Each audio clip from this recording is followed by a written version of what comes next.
Como he mencionado, como venía mencionando antes que se corte, y perdonen estas interrupciones, no estoy acostumbrado a las interrupciones, pero ni modo. La bacteriología, que es la primera disciplina perteneciente a la microbiología, se ocupa de estudiar a las bacterias responsables de enfermedades en animales y personas. Y he puesto como ejemplo una enfermedad muy común en los cerdos, en los porcinos, que se llama mal rojo del cerdo. No se pueden ver bien unas manchas rojas que aparecen en la piel y que es producida por una bacteria que se llama Erysipelotis russopatiae. Desde aquí vamos entendiendo cómo son los nombres, la nomenclatura de las bacterias. Erysipelotis es el género y Russopatiae la especie. A esto se llama nomenclatura bacteriana, ¿verdad? La infección se caracteriza por provocar una septicemia, que significa que la bacteria se disemina a través de todo el organismo y produce severas hemorragias, de ahí por qué se llama enfermedad roja del cerdo. Aquí podemos ver en la pantalla una observación microscópica. El Erysipelotis russopatiae es una bacteria, es un bacilo gram positivo que se agrupa en empalizadas y que forma colonias muy características en el medio de cultivo. Este es un medio de cultivo donde se ha sembrado la bacteria y todos estos puntitos ligeramente rojizos que se ven son, son colonias bacterianas formadas dada la multiplicación de la bacteria en un medio de cultivo inerte. Entonces, esa es la primera disciplina. La segunda disciplina es la micología. Y también, como en el caso anterior, la micología se ocupa de estudiar a los hongos, principalmente a los hongos que causan enfermedad en animales y personas. De entrada les digo que todo hongo que es patógeno para los animales lo es también para las personas. Y en esto debemos tener cuidado porque muchas veces tenemos nuestras mascotas con problemas micóticos y no guardamos el cuidado de evitar la contaminación hacia nosotros. Entonces, recuerden bien, todo hongo patógeno que lo es para los animales, lo es también para las personas. Y, y también ustedes dirán, pero estamos estudiando microorganismos, sin embargo hay hongos macroscópicos, los champiñones, por ejemplo, son hongos macroscópicos. Vemos también en los jardines que crecen y desarrollan hongos. Vemos también hasta en nuestro baño a veces, cuando no hacemos un pintado más frecuente, una limpieza más profunda, que se desarrollan mohos, hongos en diferentes partes debido a la humedad y la temperatura. Y los hongos están diseminados ampliamente en la naturaleza y hay hongos que afectan la piel, como estamos viendo en ese animalito que tenemos ahí, hongos micosis superficiales o cutáneas se llaman, pero también hay hongos que afectan órganos y tejidos internos, que se llaman micosis sistémica. Los hongos que estudiamos en este caso son los hongos microscópicos. Y a pesar de que deberíamos creer que tanto bacterias como hongos tienen una relación muy directa, porque están dentro de la microbiología, lo cierto es que hay una diferencia abismal entre bacterias y hongos. Solo para indicar una de las diferencias importantes, y más importante diría. Las bacterias son organismos procariotas. El término procariota nos está indicando que su núcleo está escasamente desarrollado, que tienen un núcleo rudimentario, que tienen un núcleo en el que le faltan ciertos elementos. En cambio, los organismos eucariotas son verdadero, cariota verdadero núcleo, son los organismos que tienen completamente desarrollado su núcleo. Y aquí están los animales, las plantas y los hongos. Entonces, las bacterias son organismos procariotas, sin embargo, los hongos son organismos eucariotas. Y entonces hay una notable diferencia entre bacterias y hongos. Y bueno, en el caso de las bacterias son organismos unicelulares, están compuestos de una sola célula. Sin embargo, los hongos existen. Hay hongos unicelulares, pero también hay hongos pluri o multicelulares. Por eso es que utilizamos los términos mohos, utilizamos para referirnos a los hongos multi o pluricelulares. Y levaduras, utilizamos el término para referirnos a los hongos unicelulares. En ambos casos son organismos que tienen que ver con la salud de personas y animales. Y la tercera rama es la virología, que gracias a Dios yo creo que ya están avanzando también, que estudia a los seres microscópicos hasta ahora, de tamaño tan pequeño hasta ahora conocidos, los virus. Y claro está, estudia desde el punto de vista sanitario, es decir, las enfermedades que producen en animales y personas. Y he puesto de ejemplo la rabia. Todos sabemos que la rabia canina o rabia bovina o rabia en general es producida por un raptovirus, un virus. La fiebre aftosa, que desafortunadamente ya ustedes quizás no van a ver nunca un caso de fiebre aftosa porque ha sido una enfermedad erradicada en los últimos 15 años de Bolivia. Entonces también es otra enfermedad producida por virus. Y aquí quiero expresar la siguiente definición. Durante mucho tiempo, desde su nacimiento, desde el descubrimiento del virus del mosaico, hace ya mucho tiempo, o del virus de la fiebre aftosa y de los diferentes virus que afectan a personas y animales, se estableció que al tener un tamaño ultra pequeño también entraban dentro del grupo de los microorganismos. Pero hoy en día hay una corriente cada vez más importante, con más numerosa de científicos que indican que a los virus no podemos considerarlos microorganismos en el verdadero sentido de la palabra. Y ellos indican lo siguiente: una bacteria es un microorganismo, porque una bacteria tiene vida independiente. O sea, tiene un ciclo de vida establecido, nace, crece, se reproduce y muere. Y tiene una alta autonomía de vida. En cambio, un virus es a la vez solamente una proteína, que es una partícula de ácido nucleico que está generalmente rodeada por una caparazón y que lógicamente no tiene una autonomía de vida como lo tienen los otros microorganismos. ¿Por qué? Porque el virus está dotado únicamente de un ácido nucleico, no tiene los dos ácidos nucleicos, y por tanto es altamente dependiente de las células que hospeda, o sea, de los tejidos del animal. Van a ir estudiando en virología que precisamente lo que hace el virus, lo primero es conectarse a la maquinaria genética de las células hospedantes. ¿Para qué? Para complementar su ausencia del otro ácido nucleico y bajo este influjo multiplicarse o reproducirse. Entonces, por estas circunstancias, muchos investigadores dicen en realidad no se le debe dar el término de microorganismo por la falencia que tiene. Sin embargo, otros indican que en muchos casos los virus son más patógenos que los otros microorganismos y que por lo tanto no se los puede desechar debido a la importancia médico-sanitaria que tienen para la salud de personas y animales. Tómense en cuenta también que hay unidades mucho más pequeñas que los virus, como son los priones, que en ese caso son únicamente proteínas infecciosas que causan enfermedades. Ya habrán leído o habrán escuchado sobre las vacas locas, que es producida por un prión, por una proteína infecciosa, ¿verdad? Que se aloja a nivel del sistema nervioso y provoca daños irreversibles.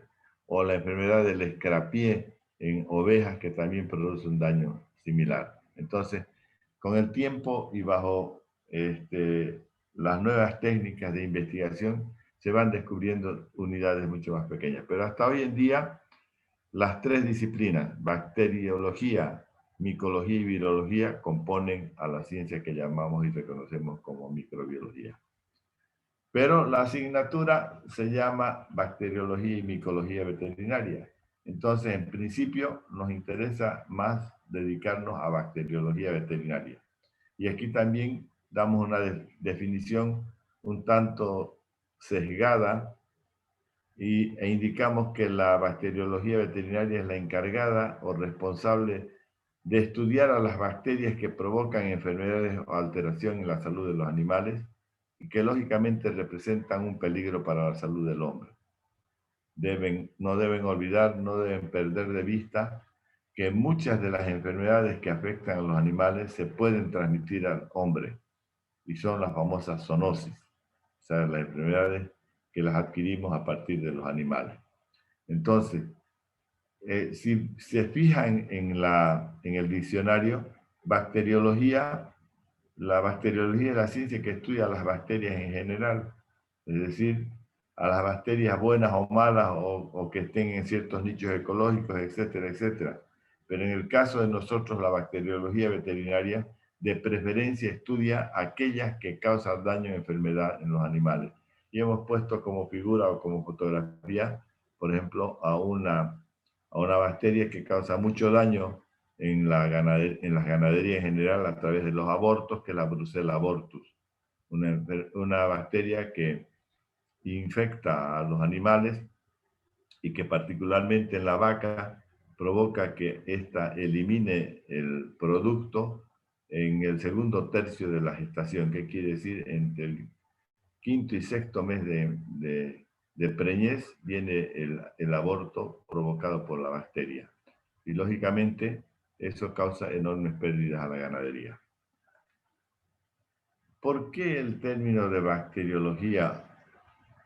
O sea, logos, estudio de las bacterias. Bacteriología significa estudio de las bacterias. Y porque el término bacteriología deriva de la voz griega bacteria con K, que significa bastón o bacilo. Esto quiere decir que este nombre de bacteriología se lo dio después de observar a las bacterias a través de un microscopio. En otras palabras, después de ver bajo el microscopio a las bacterias, seguramente lo que vieron en primera instancia fueron formas alargadas o cilíndricas que nosotros conocemos como bacilos o bastones, y de ahí el nombre de bacteria. Y para un mejor estudio, como sucede en la mayoría de las disciplinas, la bacteriología se la divide en dos: bacteriología general y bacteriología especial. La bacteriología general, ¿qué estudia? Estudia los aspectos comunes o generales que corresponden a todas las bacterias. O sea, hay propiedades o características que son comunes entre las bacterias. Y una de ellas es la forma de las bacterias, la morfología. Las bacterias tienen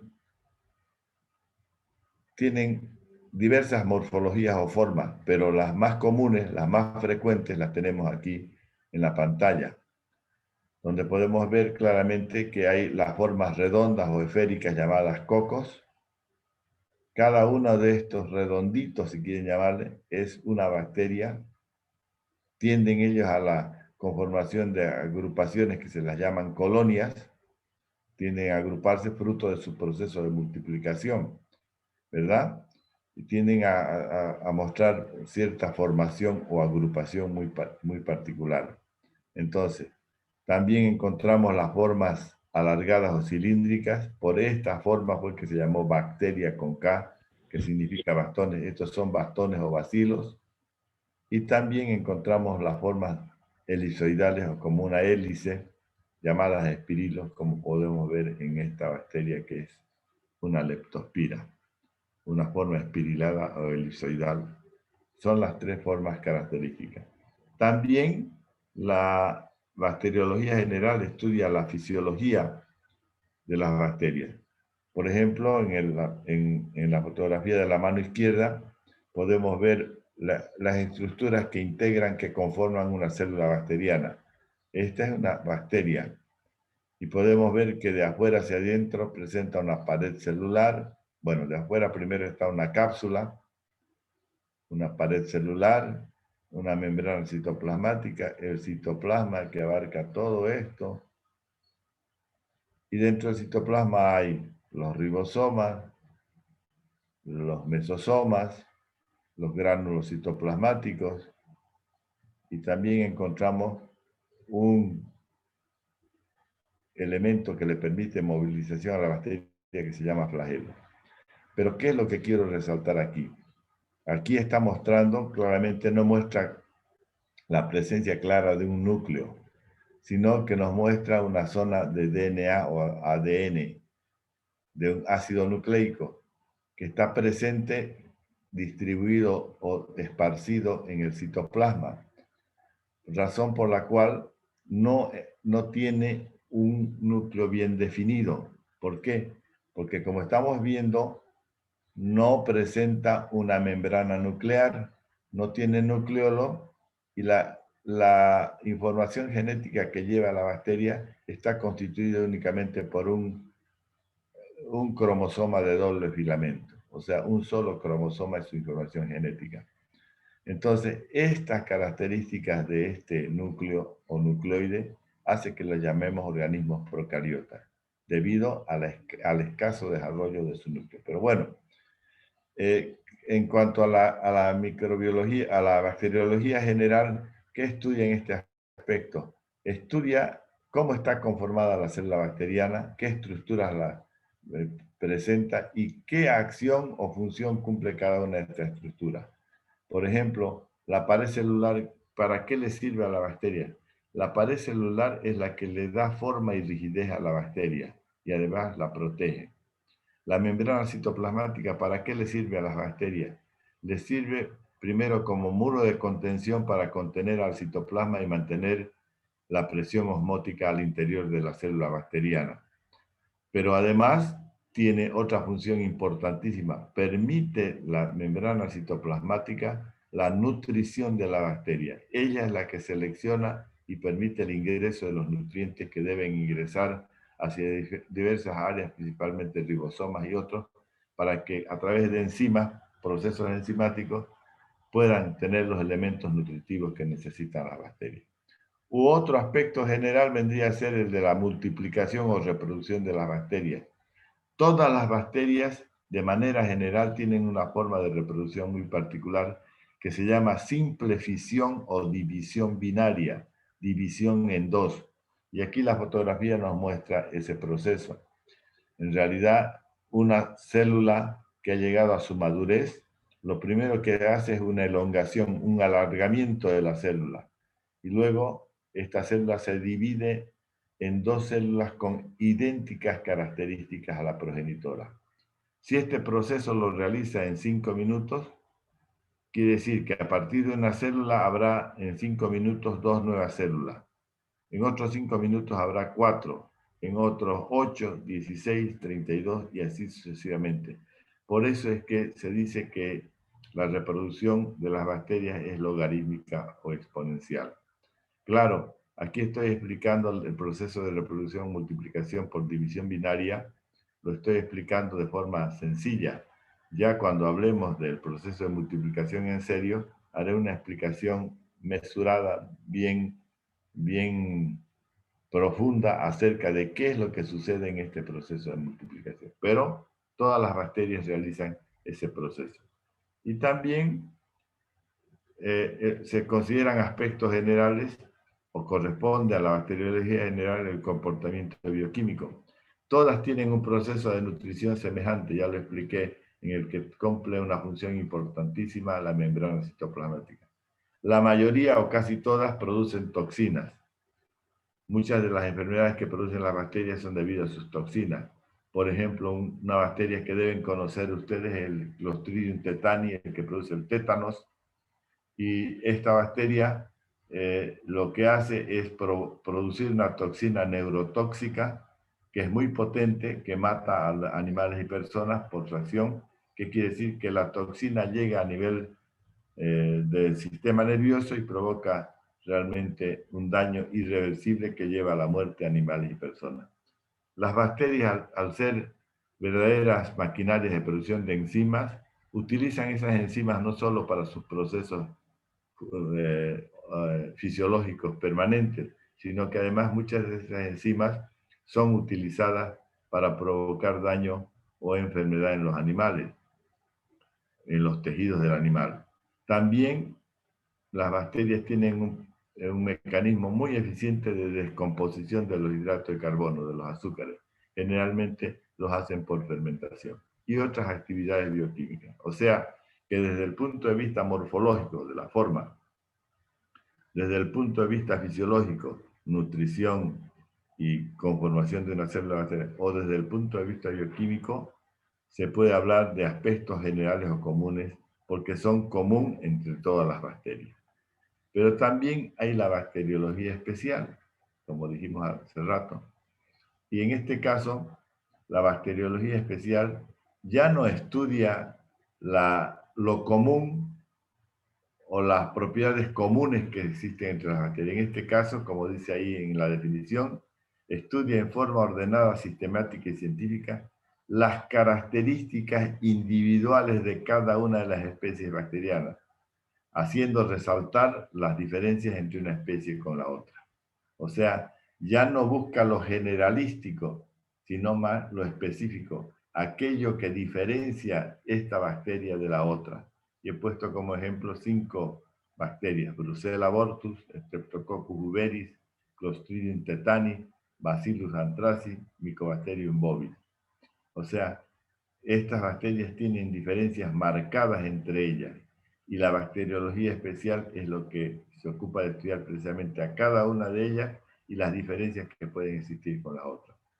Va más allá esta definición, porque un género bacteriano, aquí podemos ver claramente en la nomenclatura bacteriana que tenemos con estas 5 bacterias, que todo este primer nombre que está con mayúscula viene a ser el nombre genérico de la bacteria.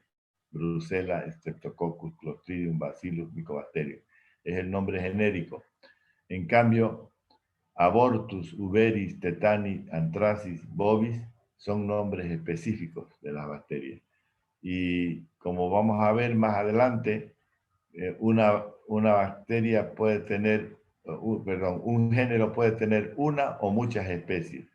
Para ser más sencillo, el Bacillus anthracis tiene 80 especies, o sea, como que tuviera el anthracis 79 hermanos, o sea, tiene 80 especies. Y la bacteriología especial estudia las características individuales de cada una de esas 80 especies. Claro está, afortunadamente en este género, la única especie, o por lo menos la más importante especie patógena, es Bacillus anthracis. Y con esto ingresamos un poquito a rememorar, a recordar la historia de la microbiología.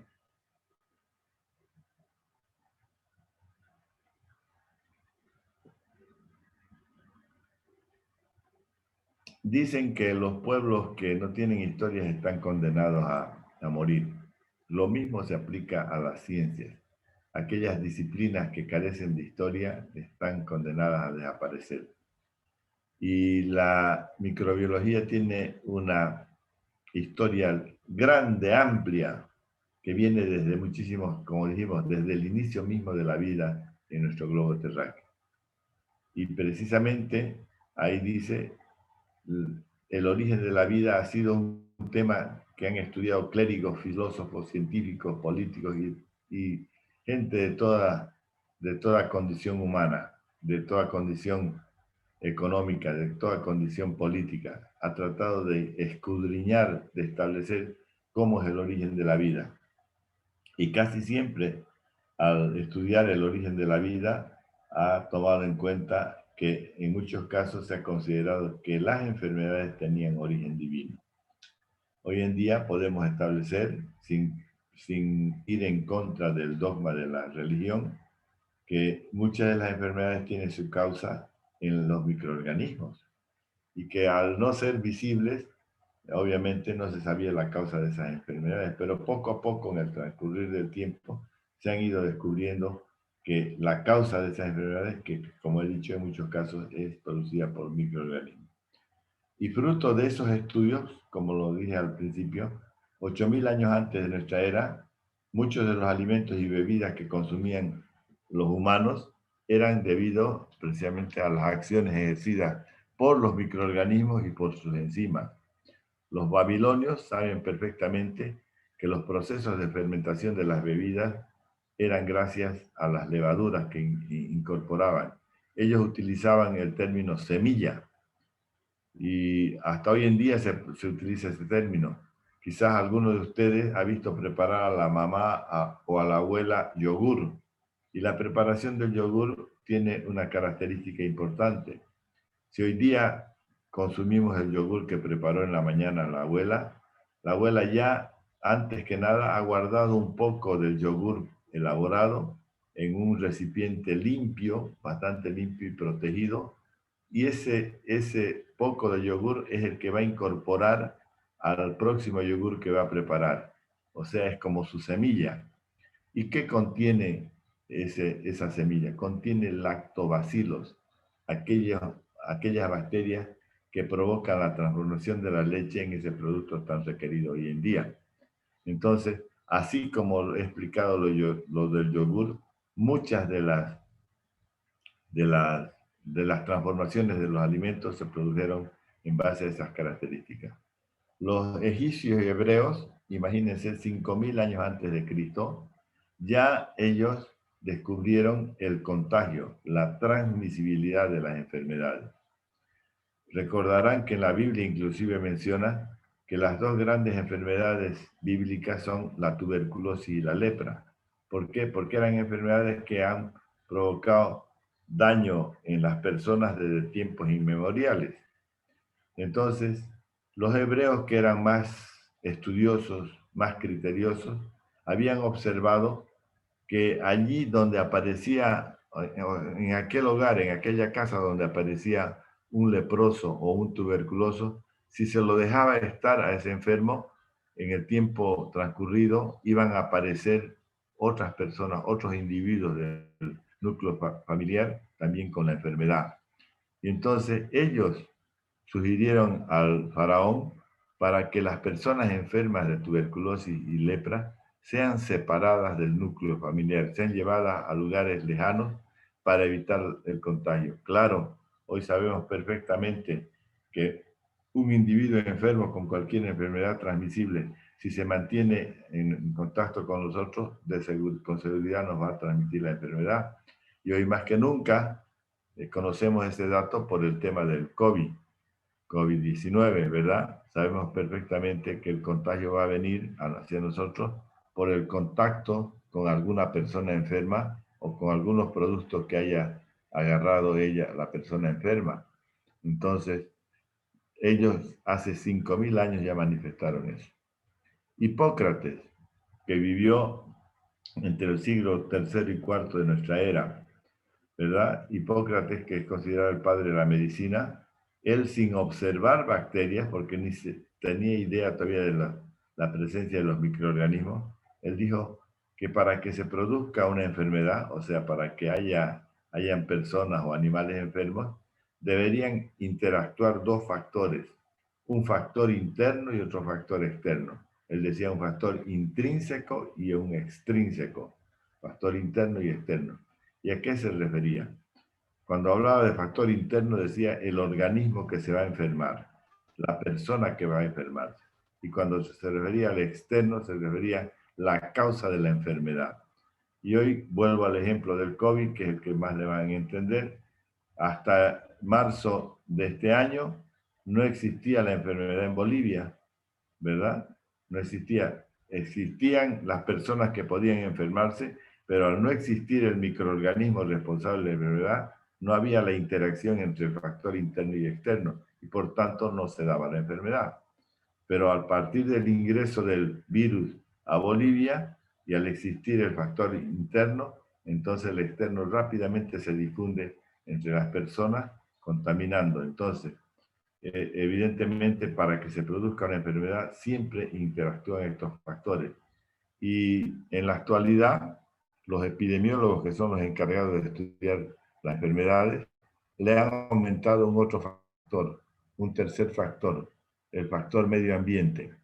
Y ahorita que están hablando de dengue, de Zika y las otras enfermedades víricas que nos azotan en Santa Cruz, claro está el factor medioambiental. Es decir, está el virus del Zika, están las personas que se pueden enfermar, pero además están las condiciones, la proliferación del mosquito, del medio ambiente, la humedad del medio ambiente, para que permita la multiplicación del mosquito, que es el transmisor de la enfermedad.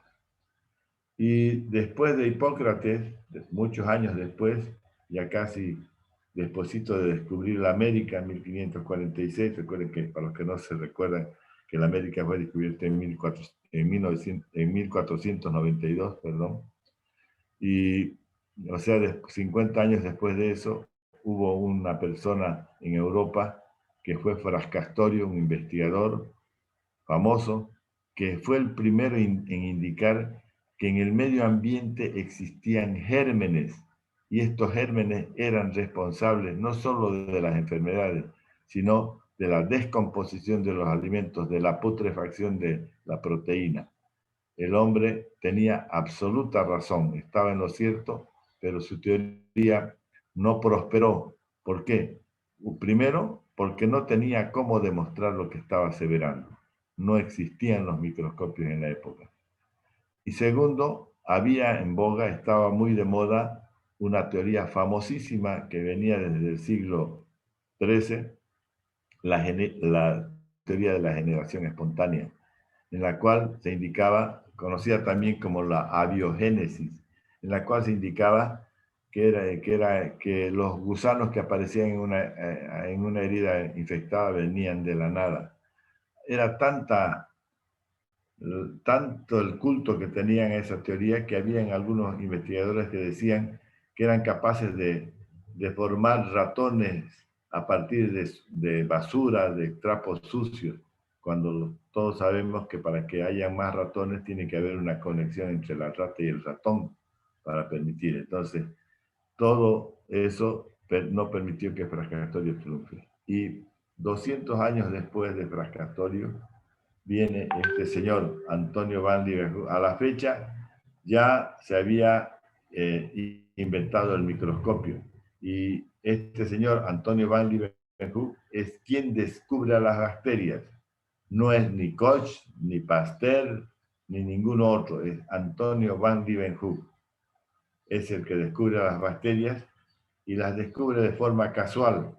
O sea, él no estaba investigando a las bacterias en sí, pero sí, él no era inclusive investigador, era un mercader, una persona que iba de ciudad en ciudad en Europa vendiendo artículos, cosas, pero en sus ratos libres tenía una característica muy particular de pulir lentes casi perfectos, es decir, pulía lentes. ¿Para qué? Para observar cosas minúsculas. Y ya conociendo que otra persona había sobrepuesto varios lentes en 2 barras de hierro, él hizo lo mismo y comenzó a observar diferentes líquidos. Lo primero que observó, dice, su semen. Quería ver qué contenía su semen, y evidentemente observó los espermatozoides. Después observó sangre y observó glóbulos rojos. Y luego comenzó a observar diferentes aguas detenidas, aguas limpias. Y en un momento de esos gritó animálculos, veo pequeños animalitos. Y hemos querido representar eso en esta fotografía que tenemos ahí, donde podemos ver claramente varias formas bacterianas, que es como tratando de demostrar que lo que había visto el señor Leeuwenhoek eran las bacterias, y les dio el nombre de pequeños animales. O sea, él descubrió, y él es el que se reconoce como descubridor de las bacterias. Años más tarde, estos dos curas, Redi y Spallanzani, ya conociendo que nos rodea un mundo microbiano superabundante, ellos comenzaron a hacer estudios para demostrar que los microorganismos del medio ambiente eran los que hacían la putrefacción de la proteína y la descomposición de los alimentos. ¿Y qué hacen para demostrar? Un trabajo sencillo. Toman 2 trozos de carne de un animal recientemente faenado, y uno de los trozos lo envuelven, lo cubren bien del medio ambiente, y el otro lo dejan al medio ambiente. Obviamente, en menor tiempo, el trozo expuesto al medio ambiente se descompone por la microbiota abundante que existe en el medio ambiente. En cambio, el protegido no deja la acción a las bacterias, y este tarda más en descomponerse. Ese invento, ese estudio permite fortificar la existencia de los microorganismos del medio ambiente. Y ya hacia 1870, 80, porque Pasteur nació más o menos en 1936, perdón, en 1836, pero sus estudios comienzan a desarrollarse a partir de 1970 más o menos, 1870, estoy con 1870, en el siglo XVIII, hacia fines del siglo XVIII, es uno de los grandes de la microbiología. Él, en primer lugar, da un impulso mayor a demostrar la descomposición de los alimentos por la microbiota abundante existente en el medio ambiente. Y fruto de esos estudios, descubre e implementa e inventa la pasteurización, que es un proceso de calentamiento a través del cual se eliminan microorganismos patógenos. También tienen su haber, en la época existía una enfermedad que hasta hoy en día existe, que se llama cólera de las aves, y que es provocada por una bacteria llamada Pasteurella multocida. Él estudia y descubre la causa de esa enfermedad, y no solo eso, no se conforma con eso, sino que fabrica una vacuna contra esa enfermedad. O sea, ya comienza a tener la idea de utilizar algo para contrarrestar la enfermedad. En la época era muy frecuente la muerte de personas por rabia en Europa, y a partir del cerebro de una persona muerta por rabia, de una niña muerta por rabia, prepara la primer vacuna contra la rabia. Una vacuna lapinizada la llamaron, porque hizo pasajes del virus, 180 pasajes del virus a través del cerebro de conejos para disminuir la patogenicidad y que mantenga la inmunogenicidad. También en la época habían, y hasta hoy en día sigue siendo un flagelo, el antrax o carbunco del ganado, que también afecta a los humanos. Entonces, él prepara una vacuna contra el antrax, y por esto de la elaboración de vacunas se le da, se indica que él es el padre de la inmunología. Recuerden bien que dentro de la inmunología la utilización de antígenos que provoquen la formación de anticuerpos, conocidos como vacunas, es un hecho importantísimo en la inmunología. No en vano estamos esperando por horas que esas vacunas que están elaborando contra el coronavirus sean eficientes y podamos utilizarlas. Y vamos a concluir con este señor, con Robert Koch, en la misma época que Pasteur. Eran amigos inclusive. Claro que Pasteur era francés y Koch alemán. Robert Koch, gracias a él, se descubre el agente causante de la tuberculosis. Él logra descubrir al Mycobacterium tuberculosis. Y ese es su gran mérito. No solo que descubre el agente de la tuberculosis, sino que da los primeros pasos para obtener una vacuna. Pero además, en el área de la microbiología y de la bacteriología en particular, Robert Koch da inicio a lo que conocemos como la bacteriología exacta.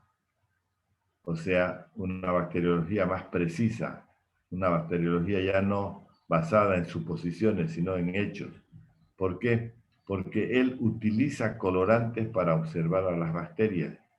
Fruto de eso, podemos ver en la mano izquierda, bajo la fotografía de él, ahorita voy a buscar con el cursor para mostrarles, aquí, esta fotografía, podemos ver al Mycobacterium tuberculosis. Todo esto que se ve como pequeños bacilos de color rojo son el Mycobacterium tuberculosis en una muestra coloreada a través de una técnica de coloración que se llama Ziel-Nielsen. O sea, él comienza a utilizar colorantes para observar de mejor forma las bacterias, y además utiliza medios de cultivo para cultivar a las